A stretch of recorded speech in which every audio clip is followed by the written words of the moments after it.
আজকাল বাবা মা একটা খুব ভালো জিনিস শেখায়, কাদায় নাবিস না আর মোবাইলটা হাত থেকে ফেলিসই না। এই হচ্ছে এখনকার শিক্ষা। এভাবেই ছোটবেলা প্রতিদিন ধীরে ধীরে শেষ হয়ে যাচ্ছে। আমরা স্কুল থেকে ফিরে জামা ছুঁড়ে মাঠে খেলতে চলে যেতাম। ঘাম ঝরতো, কাদা লাগতো, কেটে যেত, কিন্তু চোখে থাকতো এক রাস আনন্দ। বৃষ্টি পড়লেই ছুটে যেতাম ছাদে অথবা বেরিয়ে পড়তাম মাঠে। জুতো পরতাম না, কাদার গন্ধটাই ছিল যেন আলাদা। আজ বাচ্চাদের বৃষ্টি মানেই ভয়, ভিজলে ঠান্ডা লাগবে, মাটি নোংরা, জুতো ভিজে যাবে। এইসব শুনেই তারা মানুষ হচ্ছে, কিন্তু মানুষ হচ্ছে না, শুধুই বড়ই হয়ে যাচ্ছে। বাবা মা ভাবে সব কিছু থেকে বাঁচিয়ে রাখার জন্যই সেরা ভালোবাসা। ভিজতে মানা, দৌড়তে মানা, খেলতে মানা।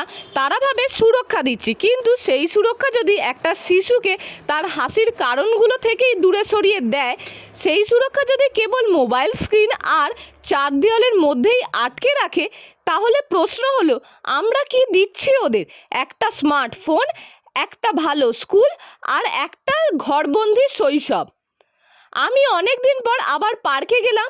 সঙ্গে ছিল না মোবাইল, ছিল না কোনো প্ল্যান, শুধু নিজের ভেতরে ছোট্ট আমিটাকে খুঁজে বের করার ইচ্ছা নিয়ে গিয়েছিলাম। সেই আমি যে একদিন কাদায় গড়িয়ে খেলতাম, যে বৃষ্টিতে নাচতাম, যে মাটিতে পড়ে গেলে কাঁদতো না, উঠে দাঁড়িয়ে হাসতো। আজ আমি আবার খেললাম। মনে হচ্ছিল আমি যেন ফিরে গিয়েছিলাম আমার সবচেয়ে সুন্দর সময়টা। না, বয়সটা বদলায়নি এতটা, বদলেছে সমাজ আর আমাদের বাবা মায়ের ভাবনা চিন্তা। শিশুদের ছোটবেলাটুকু ভিজিয়ে রাখার দায়িত্ব আমাদেরই। ওদের কাদায় নামতে দাও, ওদের দৌড়তে দাও, ওদের পা কেটে গেলে ভয় পেও না, কারণ জীবনটা আসলেই ওই রকম। স্কুলের পাঠ্য বইয়ের চেয়ে জীবন শেখায় মাঠে। খেলায় হেরে গিয়ে আবার হাসতে শেখায়, আর সেই শিক্ষা আজকাল কেউ দিচ্ছে না।